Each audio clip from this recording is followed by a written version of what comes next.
On the island of Newfoundland, upon the southwest coast, lies the little town of Virgil, to whom I'll sing this toast. There are so many highlands that lie just off her shore, and when the cold north wind blows, you can hear the billows roar. The people from the village make their living from the sea. They like their independence. It shows that they are free. Some fish in their small boats in the wind, the rain and sleet, while others make their living on the offshore trawler fleet. They've known their share of tragedies down through the years, and when the memories overcome, they show their grief with tears.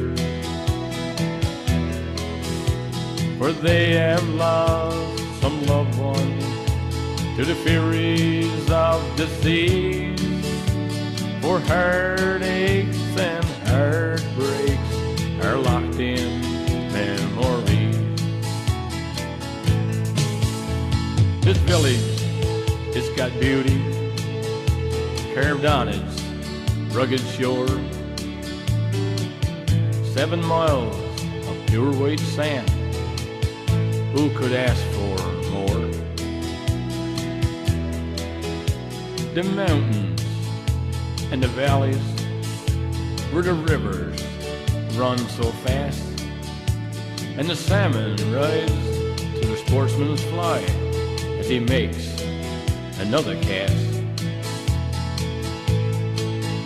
Now the people of this village love their native home, for anyone who goes away oh surely will return. Just like that lifelong mystery, the answer you won't know. What makes this rugged village burn so deeply in your soul?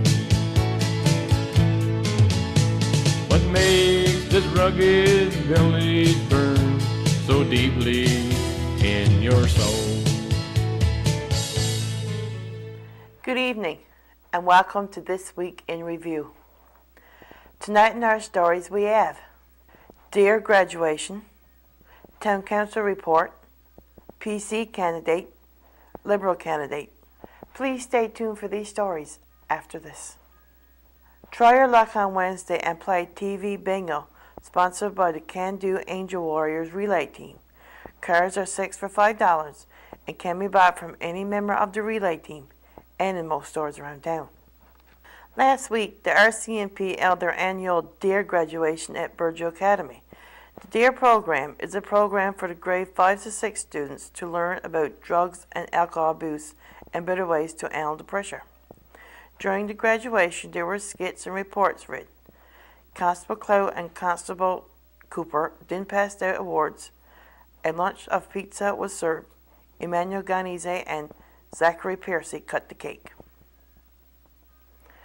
Mayor Jerome McDonald came by the studio with his Town Council report. Good evening. Your Town Council report for April the 20th. Council held its regular meeting. First of all, I want to thank Councillor Barter for doing the report in March. The first item on the agenda was the water treatment plant, of course. And the water system has been on bypass since April the 7th. Repairs have been made in the plant, but they're still waiting for a larger valve to come in, and this valve has to be made in Germany. So once that arrives, I expect they will install that valve and put us back on the new system. The waste management, there's nothing further to report on that. With that being said, our incinerator has been given approval for burning until the end of June. And the incinerator, as you're all aware, is getting in very bad shape. Something has to be done with that incinerator in the very near future. And hopefully they will come up with some kind of plan of what they're going to do with the waste management, or if they're going to go with an incinerator or landfill in the community. The other thing I want to mention in around the garbage area is the old vehicles that's in the car dump there, and the washers and dryers and fridges and stoves that's in the garbage dump. New Coal Mittles is planning to remove that next week. So I want to ask anybody who's got old vehicles around their property, or old washers and dryers and stoves, stuff like that, to take it to the dump early next week before they come in, so they can clean the old area up and take it away. Bonnell Coal Janes is presently doing an annual audit on the town's books like they do every year. And once this audit is completed, we get a report, we will update you on that report. Town Manager Blaine Marks attended a PMA meeting in Gander on April the 5th to the 8th.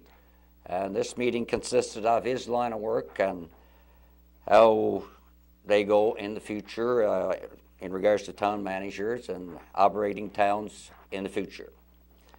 Town employee Michael Billard also attended a conference in Gander on March the 22nd to the 24th, and that was in line with his work. The water treatment plant was one of the issues that were discussed, and things of that nature, piping into the community, water lines and sewer lines. Volunteer Week was April the 10th to the 16th. Now, on behalf of council, I would like to commend and thank all volunteers in this community that have volunteered over the years and still volunteering. And I always said that it's all a part of a community. A community don't work as good if you got no volunteers. And I also want to encourage people out there who's not involved in volunteering to get involved in their community through some volunteer group and help your community, and you'll certainly feel better about it. So once again, I want to thank all volunteers in the community of Burgeville. Your building committee, there were 4 applications approved at our April 20th meeting. A 8x10 extension to a residence was approved. A 14x18 shed was approved. A 2x3x12 and 8x16 extension to a residence was also approved. There was also a late application came in, and this application was referred to the building committee to be looked at for our next regular meeting. A request for a donation from RCSCC Bob Bartlett, Sea Cadets, was approved, and this was a standard donation of $25. There were also 19 items of correspondence dealt with at our April 20th meeting. Our 515 loader has to be taken into Cornerbrook and get its bearings replaced. Now this is one of our snow plows.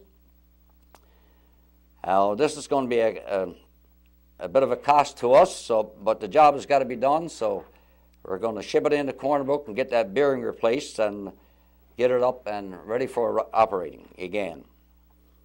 Because you know those machines, they're certainly costly machines, costs in the vicinity, I think, of $200,000 and $300,000, some of those machines, so we've got to try and maintain that as long as we can. And you may have noticed over the last week there's been a position posted on Channel 10 BBS for a part-time office clerk.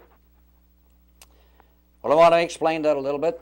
The reason for this was Michael was ordered to spend part-time in the office and outside as well, and he was also hired to replace one of our employees once they retired. Now, time is getting short there, and we got to get Michael outside on a full-time basis to learn more about the town, where all of the ins and outs is and how to deal with problems once they arrive.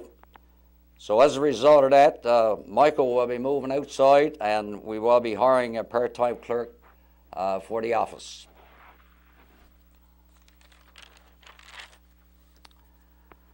The Fireman's Ball will be held on Saturday, May the 14th, and the Fireman's Ball is sponsored by the town of Burgeo. The RCMP D.A.R.E. Graduation took place at the Burgeo Academy on April the 20th. I was invited to attend that, which I did. And D.A.R.E. stands for Drug Abuse Resistance Education. And for a number of years now, the RCMP has been teaching students in school the awareness of drugs and trying to educate them of the dangers. So I would like to thank Constable Trish Cloud for the invitation, and I believe that this program is certainly a good program to educate our youth at the early age the dangers of drugs and how to stay away from drugs when they grow older. So I want to thank Constable Trish for the invitation once again. I think it's a good program that should continue in our school. Council met with Bugs and Debbie Green, and they presented us with a tourism package, I guess you want to call it, in terms of promoting tourism in the community. And council looked at it and had a meeting and dealt with it, and we agreed to go for their package, and it consists of a video which we can put on our website, a flyer, and also they have 5 shows per day on the Marine Atlantic golf boats. And each show they do, they would promote our community to the tourists that's crossing on the golf boats. Now, we decided to go for this. It's a 2-year deal, and the total cost, tax included, is $1,250. And if we wanted to try and promote tourism into our community, I think this is our best shot, because the tourists do cross on the golf boats, and they do 5 shows a day, and they will promote Burgeo or Sandbanks Park in this area to all the tourists that come along. And I think we should see, with this promotion, an increase in tourism in our community in the next 2 years. So we decided to go with that, and hopefully it will pan out. Meeting with the RCMP. On April the 19th, myself and town manager met with the RCMP. RCMP Superintendent D.A.R.E. from Corner Brook, RCMP Inspector Porter from Corner Brook, RCMP Staff Sergeant from Stephenville, and RCMP Corporal John Butler from Burgeo, and RCMP Constable Darren Cooper from Burgeo. Now, topics of discussion to that meeting was policing in our community.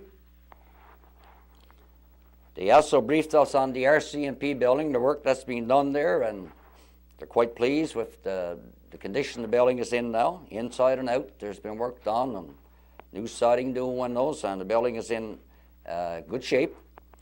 They're waiting now to get the parking lots paved when the weather is suitable. And they also informed us at that time that 2 of our RCMP officers will be leaving. Constable Trish Cloud will be leaving, in my understanding, in May, and Corporal John Butler will be leaving in June. Now, I want to thank those 2 RCMP officers for their services in our community during their stay, and wish them well in their future endeavors wherever they go. And those 2 RCMP officers will be replaced with 2 male RCMP officers, which will keep our police force up to 3 officers. And I think we should stay at 3 because we have Ramyo and Grey Rivers, Francois communities to deal with as well. So once again, I want to thank those officers for their service and wish them well.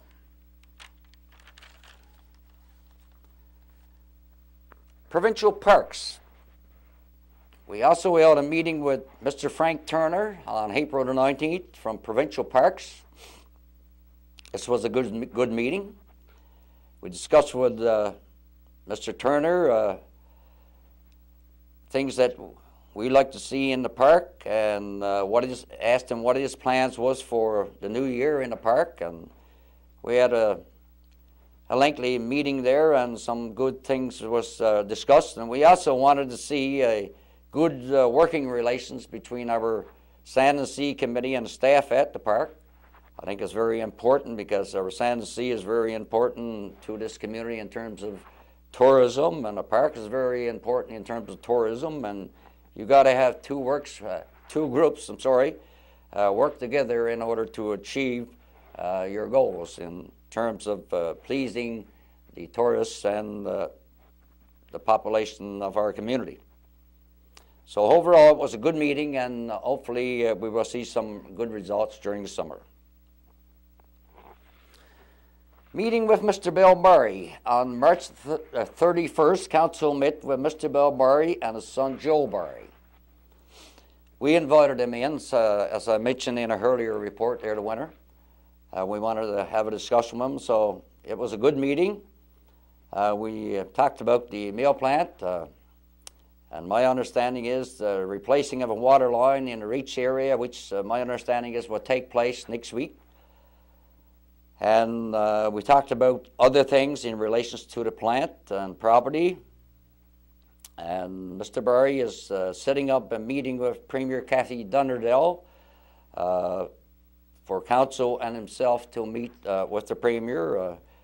I don't want to discuss too much at this time, but council was very pleased with the meeting, and Mr. Barry was very pleased as well. So we'll keep you updated on what happens. The RIC Commission. I want to come in and thank our RIC Commission again for another successful season in our community. I think they've done an excellent job with figure skating taking place for our youth, hockey tournaments, and other things taking place during the winter.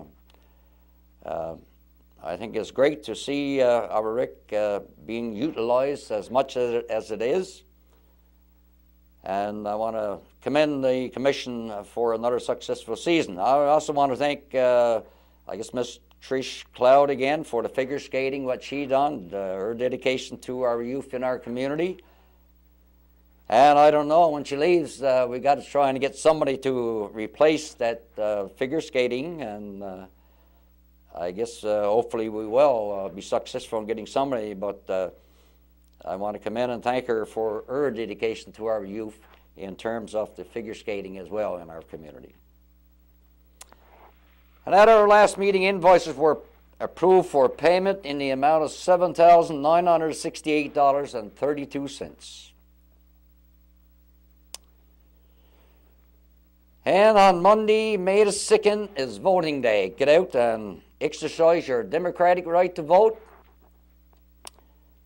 And today is Wednesday. It's 9:30 this morning. I had a call from Mr. John Hottenarmer, who was in the community. He wanted to meet with me at the council office 9:30 this morning, so I came in and met with Mr. Hottenarmer at 9:30.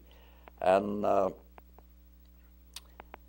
it's an election on. It's everybody's right to vote, and vote for the party of your choice, and hopefully that things will pan out in the best interests of the community. A little did you know, in 1969 to 1973, Spencer Lake was the mayor of Burgeo from 1969 to 1971. Dr. Ann Calder was deputy mayor from 1969 to 1971. And Dr. Ann Calder was mayor from 1971 to 1973. Sidney Trout was deputy mayor from 1971 to 1973. Ronald Iscock was councillor from 1971 to 1973. Anford Anderson was councillor 1971 to 1973. Rodney Banfield was councillor from 1971 to 1973. Lindsay Short, Councillor, 1971 to 1973, and Edwin Collis was also Councillor from 1972 to 1973. And at that time, from 1969 to 1973, Douglas Kennel was Town Clerk, and Alistair Ann was Town Manager. So that's it for your council report. On to the next time. May God bless. Tomorrow is voting day. When you go out to vote, please remember to bring along some sort of ID with you, like your driver's license or photo ID. Without it, you will not be able to vote. The PC candidate, John Ottenheimer, came by the studio to have a chat. Good evening. In our studios tonight, I have with me Mr. John Ottenheimer, who is the PC candidate for the upcoming election. Good evening, sir. Hi, Maxine. Good evening. And how are you? I'm doing great, thank you. Oh, that's great. So you want to tell me a little bit about yourself? Sure. My name is John Ottenheimer, and I'm the Conservative candidate in the federal election, which is coming up tomorrow on May 2nd. And I must say, the last several weeks have been wonderful weeks. I've had an opportunity to travel throughout the entire riding of Randon Buren St. George's. It's a fascinating area, and in a moment I'd like to talk to you about some of the issues. But a little bit about myself. Okay. I'm a native Newfoundlander. Okay. I'm 58 years of age. I'm married. I have 4 sons, and I have 5 grandchildren. I'm a teacher. I was a school principal in Lamoline on the Buren Peninsula and in Stephenville. And after my years teaching, I practiced law. I studied law in Ontario, came back to Newfoundland, and I practiced law in St. John's for over 20 years, 21 years to be exact. And then I got interested in politics. And I was a member of the legislature for the province of Newfoundland and Labrador for 12 years. I was in opposition for 8 years. And in 2003, the PCs, as you know, formed a government under Danny Williams, and I was a member of Danny's cabinet for 4 years, from 2003 until 2007. I was the Minister of Education, the Minister of Health, and the Minister of Intergovernmental Affairs in Danny Williams's cabinet. In 2007, I did not run in that election, and I worked with Nalcor Energy. And Nalcor Energy, as you know, is the energy corporation for the province of Newfoundland. It's a crown corporation, and I worked there as the chair of the board. And that leads me to the present, I guess, because this opportunity came up to run federally as a Conservative candidate, and I must say I feel so at home in this riding because I worked and lived in Lamoline, which is in the federal riding of Randon Buren St. George's. I worked and I lived in Stephenville, which is also in this huge riding of Randon Buren St. George's. And as a cabinet minister, of course, I was constantly, traveling for meetings and whatnot throughout the entire province, but particularly in this area. So I feel quite at home here, and I must say the welcome and that I've received over the last 3 or 4 weeks has been quite amazing, and I must say I'm very encouraged about the outcome. Well, very good. So what made you decide to run in this election? Well, the opportunity came up to run in this particular riding. Politics is something that I've always had an interest in. As I mentioned, I was 12 years in provincial politics in our province. And even the last 3.5 years, although not in elected politics, I worked with Nalcor Energy, which is the provincial crown corporation dealing with oil and gas matters, the Lower Churchill, for example, and energy issues generally. This opportunity came up, and I always had an interest in public affairs as it relates to our province of Newfoundland and Labrador. And I saw this as a wonderful opportunity to re-enter political life.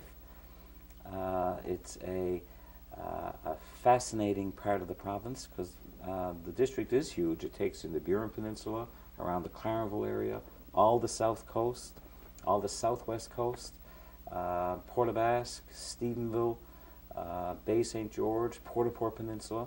That'll just give you some idea of how geographically huge it is. You asked why I wanted to run. There are probably two reasons, in addition to what I've just said. Two more reasons, I guess. And one is, I really believe it is important that Randan Buren St. George's have as its member of Parliament a member on the government side. The polls are clear that the Conservatives are going to win this election tomorrow. And since day one, when this campaign started almost 5 weeks ago, the polls have been consistent. They have been unanimous in saying that the Conservatives will win. Now, we don't know if that's going to be a majority government or a minority government, and only time will tell. But it's pretty clear that it will be a strong government, a conservative government. And I think it's time for a change in this riding. I truly believe that the people of Randan Buren St. George's, and in particular the Burgeo area where we are today, are best served when there is a member of Parliament who sits on the government side of the House, who is a member of the government caucus, who will have representation, presumably, in the government cabinet. And that, to me, is what is really so critical. Being on the government side gives that individual the opportunity to speak freely with the Prime Minister, to speak freely with cabinet ministers, to speak freely with other government caucus members. And it seems to me that that is a much more effective way to adequately represent the interests of the voters of Randan Buren St. George's. So that's one reason. I think it's important that the riding be represented by a government member. Another reason, in direct response to your question as to why I wanted to run, would be I am impressed by the economic leadership of this Prime Minister and this government. Canada, compared to almost any country worldwide, has a strong economy. We weathered the economic storm of the recession over the past number of years. We have stability on the fiscal front and on the economic front, and that is largely due to the leadership of this government. And again, when this opportunity arose for me to run as a candidate in this riding of Randan Buren St. George's, it wasn't a tough decision for me to make, because it was a riding I was familiar with, having lived in it and worked in it. It was an opportunity whereby it was clear to me that with strong leadership and with strong financial leadership at the helm, it will be easy for me to work within that context and represent the interests of the voters of Randan Buren St. George's. And the other point that I mentioned earlier, I felt it was important, and it is important, that we have a government member of Parliament. And that's why I have said from day one, Maxine, it's time for a change. We're going to have a Conservative government elected tomorrow. We know that. We don't know how big, but it will be a strong Conservative government. And I truly believe it is time for a change in this riding, and we should send a member of Parliament to Ottawa who's on the government side, and I'm eager to do this job. I'm enthusiastic about it. I've met hundreds and hundreds of residents and voters of Randan Buren St. George's in the last several weeks. I'm excited about this opportunity, and I'm truly looking forward to being the representative in Ottawa. And obviously, with adequate support from the voters in the riding, I will be the Member of Parliament, and I look forward to that opportunity. Very good. So what kind of issues do you plan on dealing with in this area? It's a great question. Issues in this riding, and the riding is so huge, and wherever you go, issues change. Yes. For example, I was in Clarenville just recently, and Clarenville, as you know, is a hub area for that part of Trinity Bay and Bonavista Bay, and it's a growing area with many young families, and they have issues dealing with infrastructure and issues dealing with federal funding, for example. The Buren Peninsula clearly is the shipyard. and the fishery. Fortune on the Burin Peninsula. The residents of Fortune are very concerned about the harbor authority and adequate harbor services so that there's free access to the plant and for fishery operations. Stephenville is the airport, big issue. Port Basque is Marine Atlantic. In Burgeo, having had the opportunity to meet with a number of residents since I arrived, it's clearly an issue of jobs and employment, as I see it. It was mentioned to me already by several people how unfortunate it is that sons and daughters had to leave their hometown that they love and their loved ones with whom they'd rather stay and had to go to Fort McMurray or go to other parts of the world to simply work and make a living. Yes. So every area has its own issues of importance, but clearly as it relates to Burgeo itself as a community, it becomes, very easily understood and learned very quickly that the issue of employment, the issue of jobs, the issue of retaining and keeping our young people in the community is a priority. And I'm very mindful of that, and it's an issue that I will certainly be speaking out on as we move forward. Okay. There's also the issue of our Service Canada office being closed. You got any idea on how to deal with that one? Well, that's a great example as to how it is important to have a government member. Because if an issue like that were to come up, and as a government member and as a government member of Parliament, I can say, well, now, hold on. This is in my riding. And if there was any thought by bureaucrats in Ottawa, not the politicians necessarily, but people who work in the offices, saying that maybe there should be some, reductions in certain services in certain parts of the country. That's when a government member of Parliament can step in and say, well, not so fast. This is a community that's important to me as a member of Parliament. It's a part of my riding that I represent, and I would have something to say about that. And so, it's a perfect example that you've just raised as to how a government member of Parliament on the government side can speak to issues that directly impact his or her riding. And on that particular issue, for example, if elected, obviously I will have my say. And I will say, this is not correct, this is not an appropriate response, and the residents of Burgeo deserve better.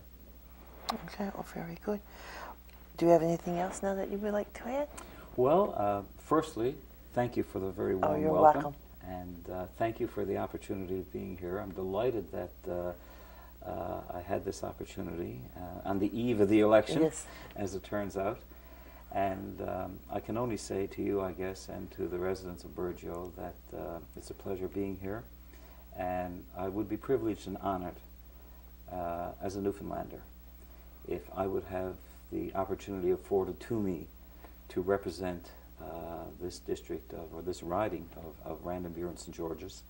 And as I said on my very first little mail out, which has probably been received in the mail, it said, there was a little message on it, and it said, it's time for change.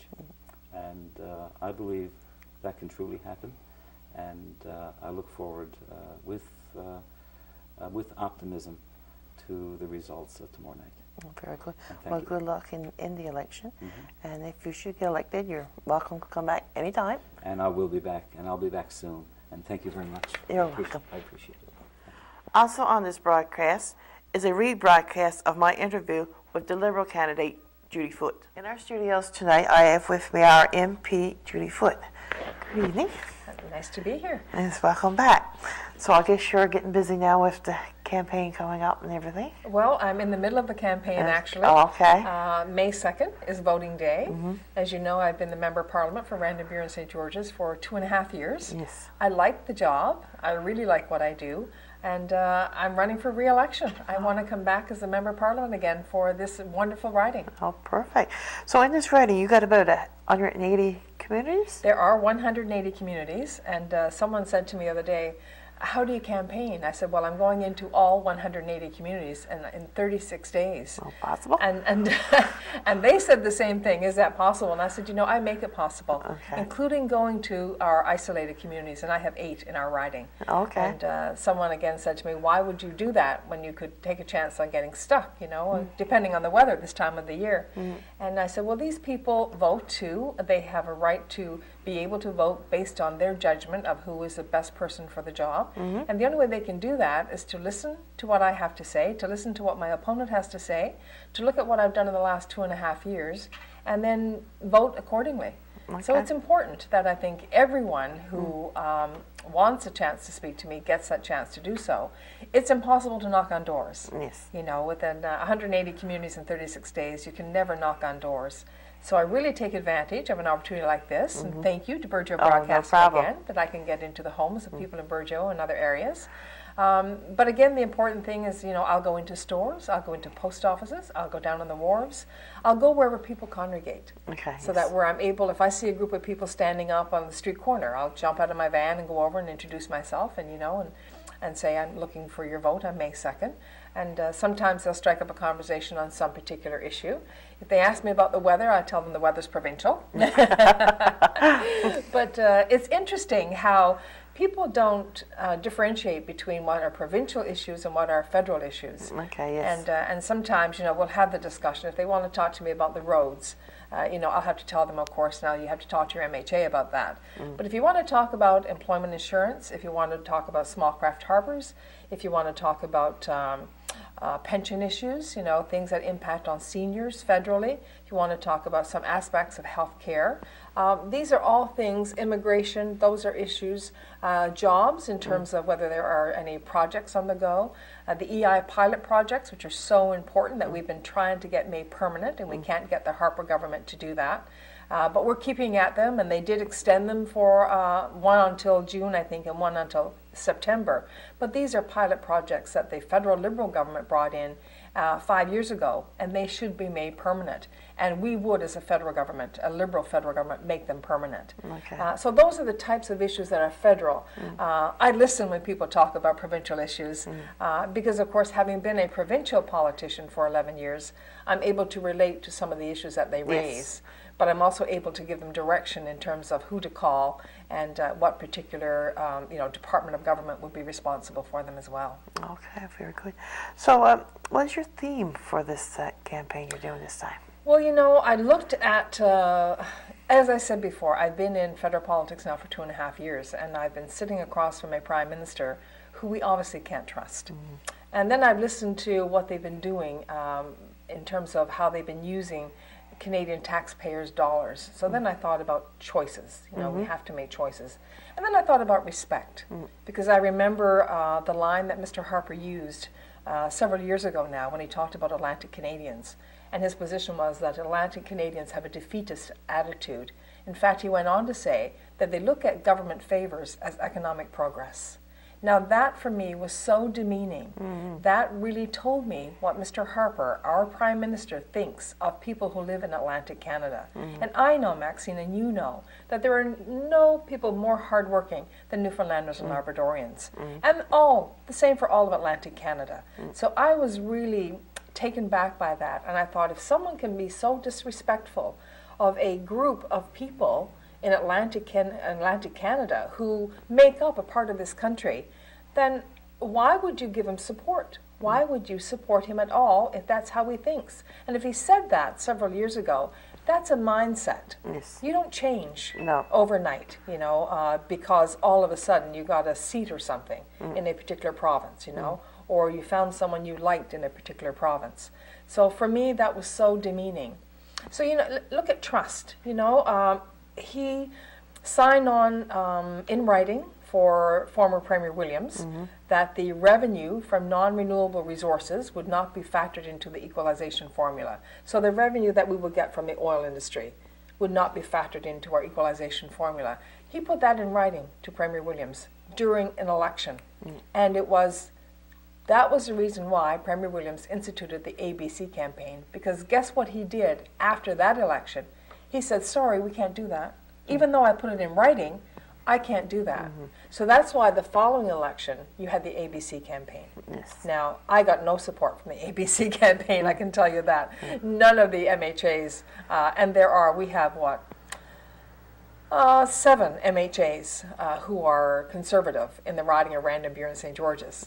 And none of them helped me in the last federal election. So the votes that I got because of who I am and what I'm able to do, and because of, I guess, my background and people's knowledge of what I'm able to do. But, you know, that's a case in point of where the Prime Minister at the time put something in writing, and after the election said, no, reneged on that promise. So he comes to Newfoundland and Labrador, and he says, we're going to give you a loan guarantee on the Lower Churchill. And we're going to put it in our platform, in writing. Well, why would we believe him this time? Why wouldn't we believe that if he wins seats in this province, if he forms a majority or minority government after May 2nd, why would we believe that he won't turn around and say, oops, sorry, I can't deliver on that? Yes. So trust. And this is also a Prime Minister that in the time that I've been there, the 2.5 years, and looked at his record and what he's done since he's been Prime Minister, and he's been Prime Minister for 7 years, I've looked at what he's done. He's broken 145 promises. Oh. That's a lot. Yes, it is. That's a lot. So you should never make promises if you don't intend to deliver. So when people say to me, you know, well, what are you promising us? I said, well, as Judy Foote, as you're a member of Parliament, I promise you hard work, and I promise to always be accessible. That's what I promise. Yes. Now, as a government in waiting, we have a platform because we know that there are things Canadians need. Yes. So when you talk about choices, we've got the Conservatives under Mr. Harper who are spending $30 billion on stealth fighter jets. Now, we know they're going to cost at least that much, maybe more. We're getting our numbers from experts because we can't get our number from the government. They won't tell us how much they're going to cost. $30 billion and going up. In fact, the same stealth fighter jets that the U.S. were interested in buying, the Pentagon in the U.S. now they're saying, oh, hold on a second now. Really, these are costing way too much. They're going up in cost significantly. But Canada is not even questioning it. So we're willing to spend in excess of $30 billion to buy stealth fighter jets for the military. And don't get me wrong, we need to have good equipment for our men and women in the military. We need to have fighter jets. But if you're going to buy a car, you go out to the different car dealerships and you look for the car that you want for the best price that you can get it for. Yes. Well, with these stealth fighter jets, they didn't even go to competition. They just said, yeah, we'll buy that one. No competition whatsoever. And we are told that they could have saved significant amounts of money if they had in fact gone to competition. So you've got the stealth fighter jets. You've got the mega prisons. They want to build mega prisons everywhere. And for what? We had Stockwell Day, who was the minister responsible, stand up in the House of Commons and say, well, there's a lot of unreported crime. Well, excuse me, but you build mega prisons for unreported crime? And you know what they're doing? They're taking young people who will commit an offense. We all make mistakes. We know we should be able to rehabilitate some people. So instead of throwing people in jail because they make a minor mistake, or even a serious one that they regret and we're able to rehabilitate them and they won't do it again. But if you take that person and throw them into a jail where you've got hard-nosed criminals, then they're not going to come out on the streets any better than they went in. So we need to be able to put money into preventive measures, not building mega prisons. That's $10 billion price tag there.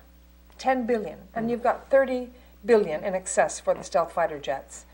Then their other choice they've made that we disagree with is giving the wealthiest, the largest corporations in the country tax breaks. The large wealthy corporations right now in Canada, their corporate tax rate is lower today than it is in the U.S. And when Mr. Harper started, the corporate tax rate was at 18%. It is now 16.5%. By 2012, it will be 15%. And we're saying you can't do that. We have so many needs in our country in terms of what our families need, what our seniors, our youth, our children, single parents, what they need, that we really need to focus on their needs. We're talking about their tax dollars here and how they're being spent. In terms of the corporate tax cuts, what we have said is they should stay at 18%. And it's still 25% lower than what the corporations pay in the break they get in the U.S. So we're saying, why would we have a corporate tax that's lower in Canada than we have in the U.S.? It doesn't make sense. So right now, that corporate tax break they get gives them, it's a $6 billion a year break that they don't have to pay into the federal treasury. We're saying, guess what we can do with that $6 billion? So it's choices. So you look at what we want to do as a Liberal government. We talk about family care. We have what we call a family care package. Okay. You know and I know that in a lot of families, if not in most families, when an elderly loved one gets sick or a child gets sick, in most cases, you can't afford to stay home from work to care for that child or that parent. You end up having to put them in hospital or put them in a senior's home, for respite. What we're saying is that if you want to care for that sick loved one, you should be able to do it in your home or in their home. And what we will do is you don't have to quit your job to do it. We will enable you to claim EI for 6 months so that you can stay off work and still have an income. Okay. And you can share that with someone else in your family. So if you want to take 3 months, someone else in your family can take 3 months.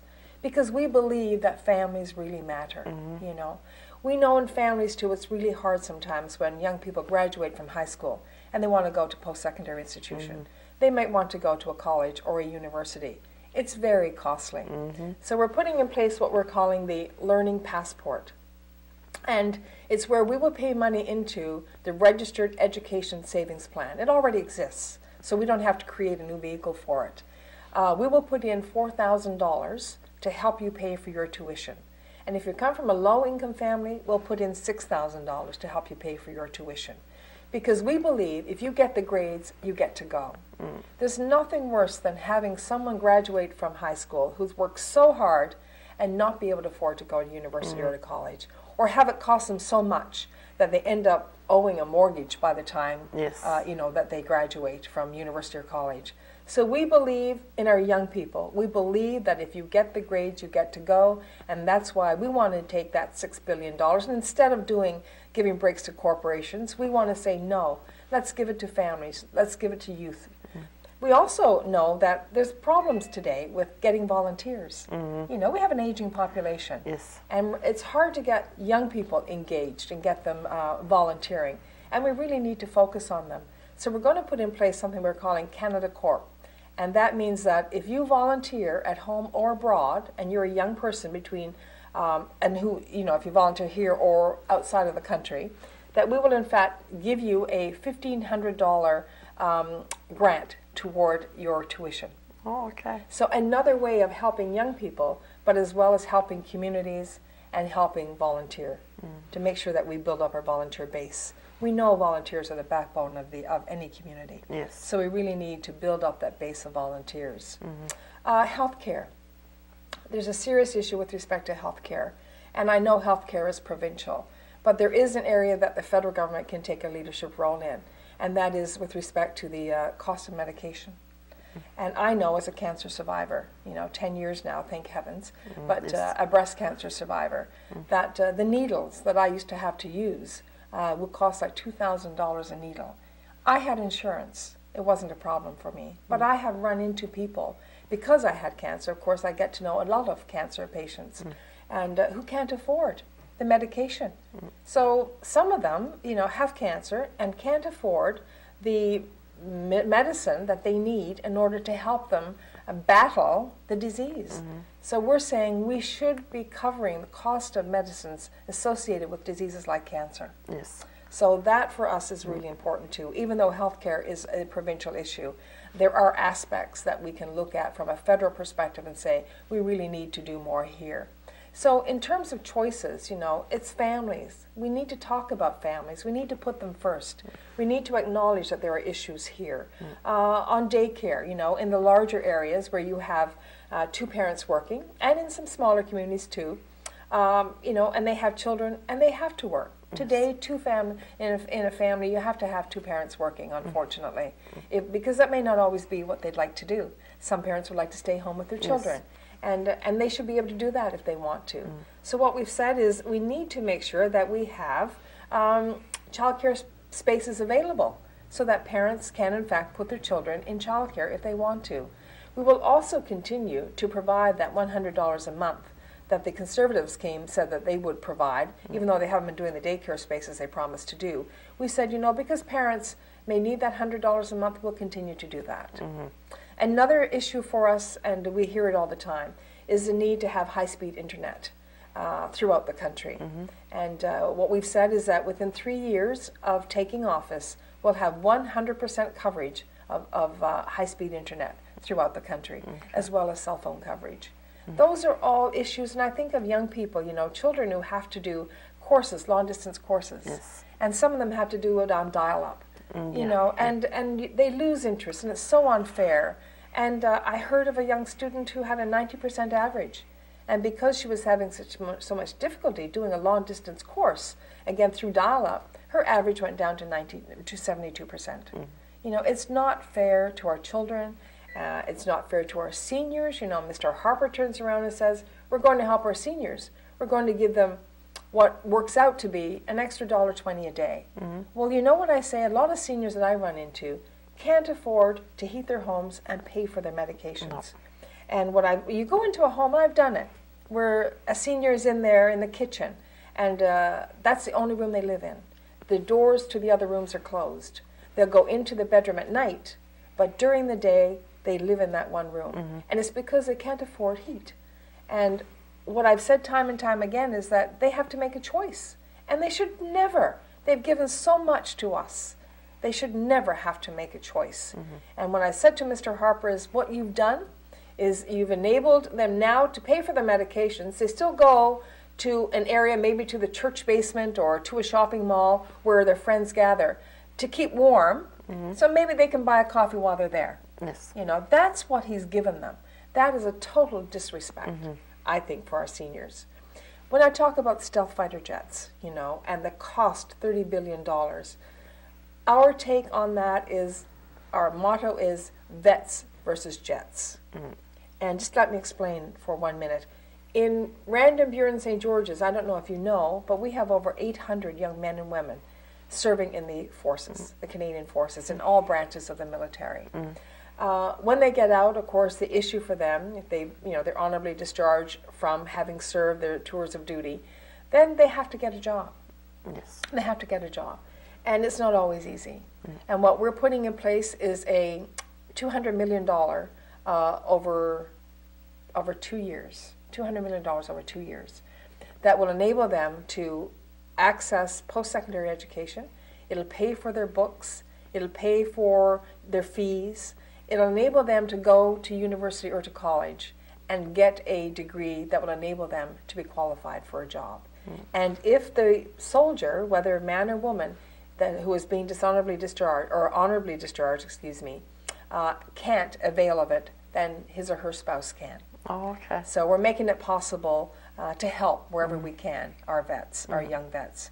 Our older vets, there's an issue there with the Veterans Charter. And, you know, there was a decision made that they would get paid a lump sum.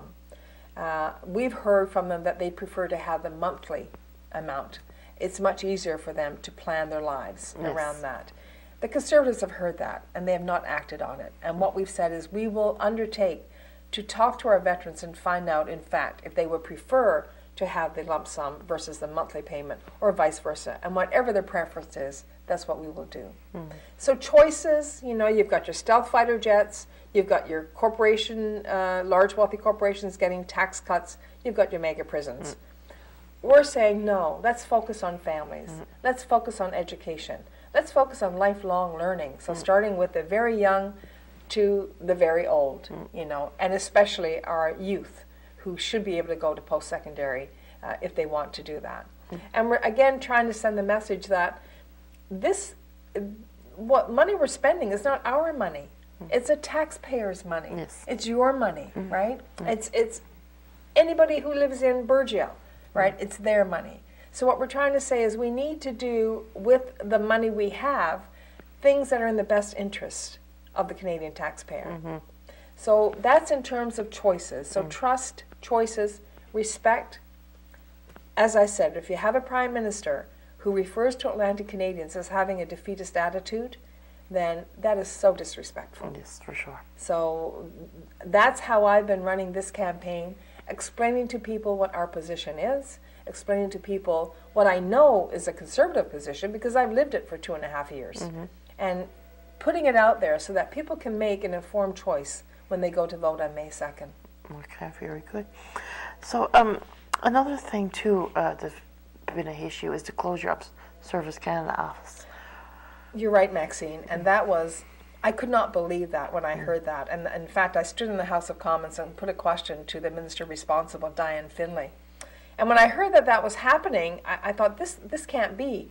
If you believe in rural communities, if you believe in rural Canada, then you can't do this. And what they were doing is, and what they're still doing, and we have to continue to fight this, what they're doing is they're taking those Service Canada community offices, like we have here in Burgeo, and they're saying, well, you know, because we're going to put more responsibility into Service Canada, we're going to close these offices that were operating like 5 days a week, you know, and where people could come and get help with any number of federal issues, get people to help them with applications. We're going to close those because now it's going to become much more confidential, and we're going to take people, in our case here, Burgeo, we're going to take somebody from the Service Canada office in Port aux Basques, and they're going to travel to Burgeo, and Ramia, it's the same thing, get the ferry then to Ramia. They're going to travel to Burgeo, and they're going to work here for 2 days a month. So now your schedule in Burgeo, you're going to have to try and make your life fit around the schedule of these people who are going to travel from Port aux Basques. And not only is it not good here, it's not good in Port aux Basques, because these people in Port aux Basques have their hands full. Yes. So when you've got 2 people out of the office in Port aux Basques coming to Burgeo for 2 days a month, who's going to pick up the slack there? And the cost associated with the travel, because when these people travel, they get paid per diems, their gas is covered, or they get mileage, you know, so there's a cost associated with that. So you can't tell me that this is a decision that makes sense. No. They're removing a federal service from rural communities. In Newfoundland and Labrador, there are 14 affected. And we've been writing to Minister Finlay. As I said, I stood in the House of Commons and I put a question to her on this. And when she came back with her line that, you know, the service will continue, that we'll have Service Canada employees from Port aux Basques, or the nearest, she didn't know where Port aux Basques was, but the nearest Service Canada office to where the community office used to be, travel there and provide this very confidential service for people. And she said, you know, and it'll be a better service, and suggested that I should support what they're proposing to do. And I said to her, you have no idea what you're talking about. You have no idea of the geography that you're talking about here. And what you are doing is removing a service, you know, because people cannot fit their schedules around your schedule or that of a public service employee who has to travel to a community where the service was normally offered. What if your road's closed coming down the Burgeo Highway? That's happened more than once. What if the ferry can't run to Ramia? Yes. So that means, do you go 2 months without having anyone come to Burgeo and be able to provide the service that people need? Do people in Burgeo have to travel to Port aux Basques to get the service? It is so unfair, and it just goes to show again that rural communities do not matter to this Conservative government. It just does not matter. Talk about a post office. We have a post office here in Burgeo. Well, I don't know if you saw in my last householder, I have been working for months to get the post office reopened in Burgoyne's Cove. And Burgoyne's Cove is out around Clarenville, that area, for anyone who doesn't know. They did, I was assured when I got wind that the postmistress in Burgoyne's Cove was quitting, that they would find someone, they would put out the process that somebody could apply, and fill that position. I was assured, because I was so nervous. I get a little nervous when I'm dealing with the Conservatives and with Mr. Harper. So I was assured by Canada Post that I did not have a worry. That in fact, what they would do in the interim, they said, is they would put in roadside mailboxes while they were waiting to fill the position. Okay, you know. I said, all right, as long as they're temporary, and you will remove them when you advertise and you get a person to continue on with the post office service. They assured me that would be the case. Well, between that assurance and now, in the summertime, in the month of July, when people are on vacation or people are away working, they did a survey in Burgoyne's Cove, and to determine whether or not people wanted to keep the roadside mailboxes or whether they wanted to keep the post office. Of course, the result they got, because you had so many people away, was people wanted to keep the roadside mailboxes. So when they moved on that, they moved on that survey, and they closed down the post office. And the roadside mailboxes were there, the ones that were meant to be temporary. So people now, they get their mail in their roadside mailboxes, but if you have a parcel, you want to get a money order, you have to travel to Clarenville to do that. Now you have seniors who can't do that. So I fought this, and I went to the minister responsible, Rob Merrifield, and I said, you are saying you have a moratorium on post office closures in rural communities. Well, how can you close the post office in Burgoyne's Cove? And he said to me, he didn't know what I was talking about. I said, you've just closed the post office. I said, if you don't know, then you've got people doing things that you should get your head around, because I'm afraid that that may be the tip of the iceberg. You close Burgoyne's Cove, what's next? Exactly. Are you going to close Burgeo? Are you going to close Ramia? Are you going to close other rural community post offices? And so I took it up with him. I wrote him. I gave him the information. I wrote Canada Post. I said, you did this in a backhanded way. Do it in the fall, when children are back to school, when parents are home. Do your survey then and see what you'll find. So we kept at it, working with the people of Burgoyne's Cove, and got the decision reversed. But it's something we should never have had to do, because if they were being truthful, the post office would never have closed. Exactly. So the position now of postmistress is being advertised again, or postmaster, whomever. As long as we have a post office and people can avail of this, again, a federal service that they're entitled to, they deserve, and they need. So those are examples of, rural communities who, if you don't stand up and let people know that you count, and if I don't stand up as your member of parliament and take issue with decisions that are taken like that, then the government will just ride roughshod over us, and we can't let that happen. No, exactly. So what about your position on the gun registry? I hear there's... I'm glad you asked about that position. Thrown out. Yeah. The gun registry is one that a Liberal government brought in before my time. It became very costly. It ended up costing more than I think they anticipated. The idea was to make sure that people are kept as safe as they can possibly be kept. Yes. A very good idea, very good idea. And then, of course, the Harper government decided, because out west, people would rather not have the gun registry, and that's where Mr. Harper's base of support is in Alberta and provinces out west. So he took it upon himself, used one of his backbench MPs, wouldn't do it as the government. He wouldn't do it as passing a piece of legislation. He used one of his backbenchers to, in fact, introduce a private member's bill to get rid of the long gun registry. And so that became an issue for a lot of members of parliament. For me, it really didn't become an issue, and let me tell you why.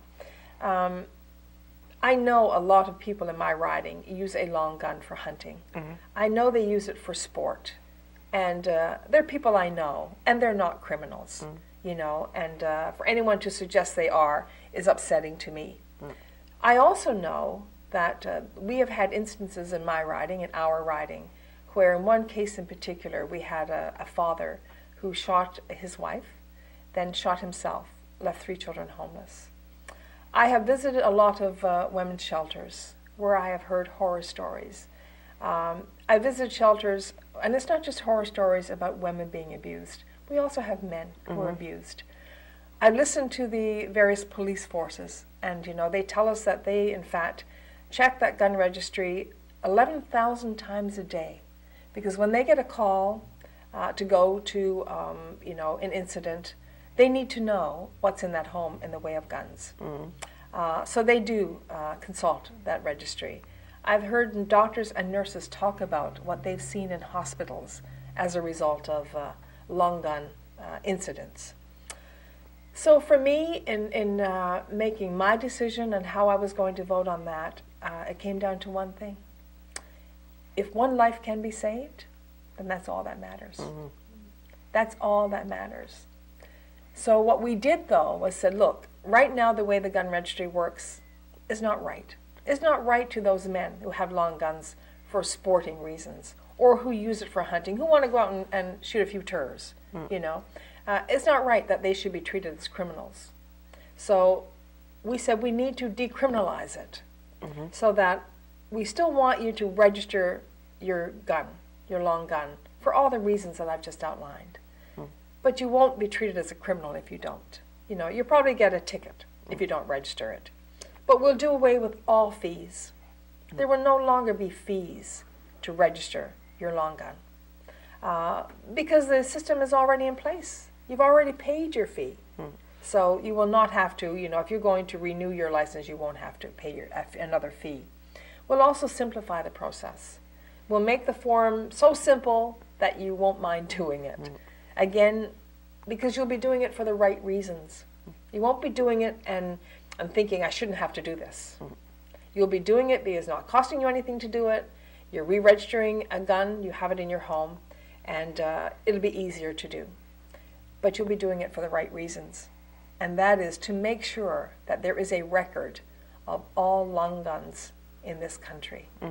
I don't know, and I say this, you know, because I really believe that if you can save one life, we have to do it. I mean, the cost of a life.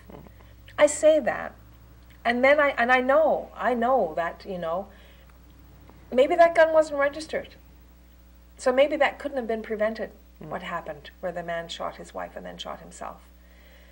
But I have to err on the side of caution and say, well, maybe it was. And maybe if the police had gotten there in time, you know, maybe would have been able to prevent the deaths. I don't know. All I know is that from what I've seen, from what I've heard, I think it's important to keep the long gun registry.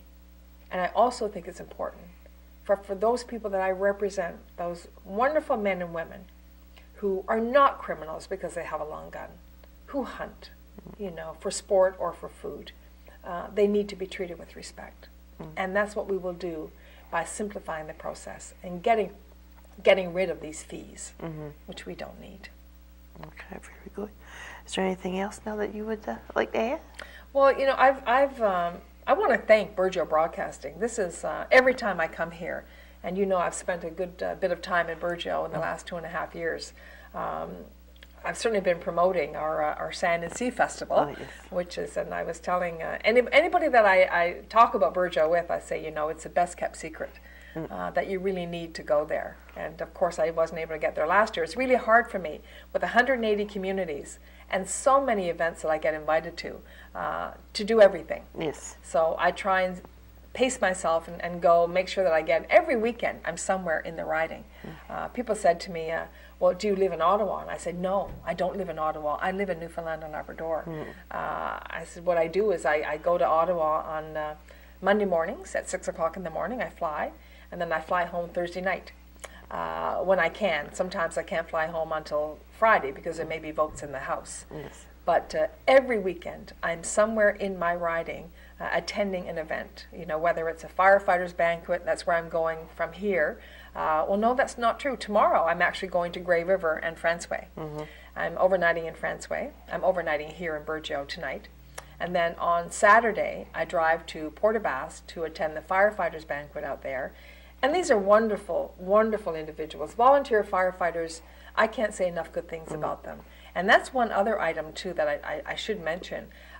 We wanted to give our volunteer firefighters a tax credit as a thank you. So we said we would put in place a $3,000 tax credit that our volunteer firefighters could use. And that would equate to about $450 for them. And so we said we want to do that out of respect, out of appreciation, and because we're so thankful for what they do. And because we don't know sometimes, when they go to fight a fire, we really don't know, if they're going into serious danger, if they're going to harm themselves. So we need to be able to say thank you to them, because volunteer firefighters don't get paid. Some get, an honorarium, but by and large, they don't get paid. What did the Conservatives do? If you look at their platform, and they came up, oh yes, we're going to give you a $3,000 tax credit, but it's non-refundable. What that means is ours is refundable. So it doesn't matter what your income is. We're going to give you this anyway. So it's not based on income. All you have to do is put in 200 hours of free service, and that can be hours in training as well as fighting fires, and you will get that $3,000 tax credit because it's the right thing to do. It's a thank you. We don't care if you've made money. We don't care, if you're a senior, right? Whatever your income is, you will still get that tax credit. The Conservatives have said, oh yeah, we'll give you the tax credit, but if you file an income tax and you don't get a return, like if you make less than $23,000 a year, then sorry, it's non-refundable. So you can make $50,000 a year and you will be able to claim the $3,000. If you make $23,000 or less, you won't. Now, is that fair? That's not fair. Most people I know, unless they go away to work in Alberta, are not making $23,000 a year. So that's not an appreciation. That's not a thank you. That's just paying lip service to doing something that the Liberals said they're going to do. They're trying to copy us, but they're not taking it to that point where it's a thank you. And we really appreciate what you do. They're wonderful. So I'm in Port aux Basques on Saturday night for the firefighters banquet. I leave there and I go out to drive out around Rose Blanche, Harbour Lacou, Fox Rousse Marguerite, but I get the ferry and go over to Le Poil. And I'm overnighting in Le Poil on Sunday night. So that way, on this trip, I will have been to Le Poil, I will have been to Ramia, Grey River, and François. And there are 8, so I will have 4 more to go before May 2nd. But it's the riding is a wonderful riding, and someone said to me, if they look at redoing the boundaries, and I think we're supposed to look at that in 2015 or 2016 or something along those lines. They said, and you were consulted in terms of, what changes you should make or how you should, probably put some part of your riding into another riding. Because I do have one of the largest, if not the largest in the country from a geography perspective and the spacing out of the population. I go right from the tip of the Burin Peninsula. So if you take Fortune, all the Burin Peninsula, you come across the Trans-Canada. I have Clarenville, I have Random Island, I have Southwest Arm, I have up down the Arm. I have, then I come across to, you go straight across to the Coastal Bays area. You go down to Harbour Breton that way. So I have all of that area. So Pools Cove, everything down there, Bellorum, all the communities there, Hermitage, I have Conn River. So I come back up. Then I have to go through Scott Sims riding to get over, and through Jerry Burns riding to get over to the other part of my riding. When you come into Stephenville, well, you've got other areas outside of that, of course, Gallants and everything along that area, but all that part of the riding and coming down to Burgeo and then going back up, and then I have Stephenville, I have Stephenville Crossing, I have the Port-au-Port Peninsula, I have Port aux Basques and everything out that area, and all the wonderful communities, Heatherton, St. David, St. Fittins, all those along the way that you pass when you're driving to get the ferry to go across. We might want to touch on Marine Atlantic. But it's a large riding, but I love the riding. And now that I've gotten to know all the communities and all the people, I'd be the last one that they would want to consult, because I'd have to say, I don't know what I give up. There isn't one part of it that I would want to see taken out of Random Burin St. George's, because I've gotten to know the people, the issues, and the communities. But just on Marine Atlantic. Yes. On Marine Atlantic, I find it's a difficult position to be in. I know that Marine Atlantic has been a very, cause for concern for a lot of people. I hear every side of the issue that you can possibly hear. You know, when I hear from people who are having difficulty transporting goods, so independent truckers, you know, they're finding that the large trucking companies are taking up all the space on the ferry. They may not use it, but they buy up the space, which means the independent trucker doesn't get on, the small trucking firms. I hear from people who, you know, the fact that they have to have a visa, a credit card to do a booking, you know. The fact that, you know, they just don't have a good trip on the vessel. Then I hear from people who have a wonderful experience. And so what I've done, because, and don't forget, Marine Atlantic is, the Gulf is our Trans-Canada. Yes, exactly. Right, it's our Trans-Canada. And our tourists, majority of them come via Marine Atlantic. Yes. So the last thing I want is to be on the airwaves all the time complaining about Marine Atlantic, because I don't want to interrupt our tourism season. I don't want tourists to start thinking, well, I'm going to stop at Nova Scotia and go and work my way back. I want them to have confidence that we have a good service, that they can come to Newfoundland, that it's safe to come on Marine Atlantic. I want them to have an enjoyable experience. So I'm very careful about what I talk about on the airwaves when it comes to Marine Atlantic. But I talk, and I talk on a regular basis with the CEO of Marine Atlantic, with Wayne Follett, and with the CEO of the board of Marine Atlantic, with Rob Crosby. And I do that because I know both men, and they know that, you know, I am going to be on their back time and time again. Every time I hear a complaint, I pass it along to them. And every time I do, I say, I want to know what you're doing about it. And that's the way that I work on the Marine Atlantic file. Because I want people coming to the Sand and Sea Festival. Yes. You know, I want people coming to everything we have to offer in this province. And I know in my own riding, in our riding, we have some wonderful events planned all the time. And there are people that are coming on those ferries. So one of the things that I did suggest that I would like to see change is that now that they have leased vessels for 5 years, I wrote to Rob Merrifield, because he's also, I mean, he's the minister responsible for Crown Corporations, which also happens to be Canada Post. But I wrote to him, and I wrote to John Baird, who was the Minister of Transport. I said, for 5 years now, you've got vessels leased for 5 years. What a golden opportunity to build vessels. Because you know now what the requirements are, you know the capacity that you need, you know what you need in terms of being able to dock, you know, and you've got 5 years now to plan, design, build, purposely built vessels to land in Port aux Basques. Why don't you do that? And at the same time, create employment. I've got a shipyard in Marystown that would welcome, especially now in light of Kiwi pulling out of the shipbuilding strategy, the federal shipbuilding strategy, which is going to have an impact down on the Burin Peninsula. But I keep thinking, like, here we need vessels. We're leasing them. Why don't we purposely build vessels for that run? So, you know, you don't hear me jumping up and down about Marine Atlantic on the airwaves, because I don't want to harm in any way, shape, or form our tourism industry in our province. We depend on it. You know, we depend on it.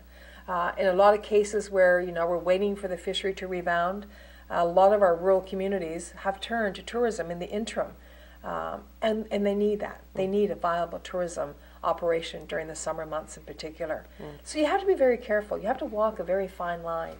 And but those in power at Marine Atlantic know only too well how I feel. And they know they're going to hear from me, and they do on a regular basis when I hear complaints, and I do hear them. People call me, and you know, and at the same time I get people, because I'll purposely say to people, how was your crossing, you know? And I spend time in Port aux Basques, so you know, I've got over 300 employees who are my constituents who work in Port aux Basques as well. And sometimes I'll say to them, you know, people, you have a job to do, and it's really good to be respectful of the customers you're dealing with, but I know that sometimes they have hard days too, because people aren't always respectful of them. So, you know, it works both ways. Yeah, but I thank you for this time. I know that you're always available when I come to Burgeo, Maxine, and I really appreciate that. And you're looking so well. Well, thank you're you. looking so well. And I really do. It's good to get into the homes. As I said, you can't knock on all the doors. No, exactly. No. In 180 communities, 36 days, it's impossible to do. So this allows me to get into homes. It allows people to know what I'm about and what I stand for and why I want their vote again on May 2nd. Yes. And they have the advance polls on, but it's on Easter weekend. Yes. I can't believe it's on Good Friday and it's on Saturday and Easter Sunday. But you know why that is? Mr. Harper could have had the election on May 9th. Okay. He chose to go to the Governor General on Saturday following the contempt of vote in the House of Commons. He didn't have to do that. He could have gone a week later. He could have asked to have the vote on May 9th instead of May 2nd, which would have ensured that we wouldn't have had the advance poll on Easter weekend. Yes, okay. So, you know, whether or not people choose to vote on Easter weekend, the advance poll, that's entirely up to them. If you happen to be in a location where you can go any day and vote, like I know, you know, in communities like I tell people on the D.A.R.E Peninsula, anytime you go over to Marystown, you can go into an Elections Canada office and vote any day. Because you don't have to wait until May 2nd. Oh, okay. So I expect there's probably the same situation in Stephenville, where you can do it there. I haven't checked it out, but it's May 2nd. Again, I encourage people to get out to vote. And one of the things I did this year, because I think it's so important, you've run into people who don't vote, and I keep saying to them, you know, you have to vote, not necessarily to vote for me, but it's your right. It's your right to vote. So take advantage of it and vote. And then I talk to them about, you know, where I'm coming from. But I say, you know, I want you to vote no matter how you vote. You know, I'd like to have your vote, but the choice is yours. So this year what I did was I wrote to everyone I knew who had graduated and who had turned 18 since the last federal election. I wrote them a nonpartisan letter, and I said to them, congratulations, you have now reached the age of 18. You are now eligible to vote. I explained the process to them. I explained all the parties that, you know, they could vote for the Conservative Party, for the Liberal Party, they could vote for the NDP Party, they can vote for the Green Party, and they can vote for the Rhinoceros Party if there is a Rhinoceros Party. The only party they don't get to vote for is the Bloc, and which should never be a part of the federal House of Commons, but that's another interview. So I wrote to them all, and I encouraged them to get involved, look at the platforms of all of the different parties in the running, and decide who they want to support, because I think it's so important. And I have met on the trail so far at least 20 young men and women who are voting for the first time. And it's so encouraging to be able to do that. And while I was on the Port-au-Port Peninsula, before coming down to Burgeo actually, I was on the Port-au-Port Peninsula, and a teacher invited me into École Sainte-Anne to talk about the electoral process. And I did that, again, in a nonpartisan way. And I commend that teacher, Marcella Cormier, who, you know, invited me into the school to come in and talk to the students about elections. And, you know, I didn't say to them you should vote Liberal or Conservative or any other, you know, stripe or political party, but to make up your own mind. And of course some of them, you know, there were only 4 or 5 there who were 18, but you need to reach them at that young age to get them understanding the system and getting them to vote. So if there are any seniors out there who need a ride on election day, I'm hoping there are those in the community who will offer that ride, because we need to be able to ensure that those who've given so much to us in the way of our seniors get the opportunity to cast their vote on May 2nd. Okay, well, perfect. Well, thank you so much for dropping by and chatting with us. Well, it's a privilege for me to be here with you. This concludes our program for tonight. Thank you for watching. Good night.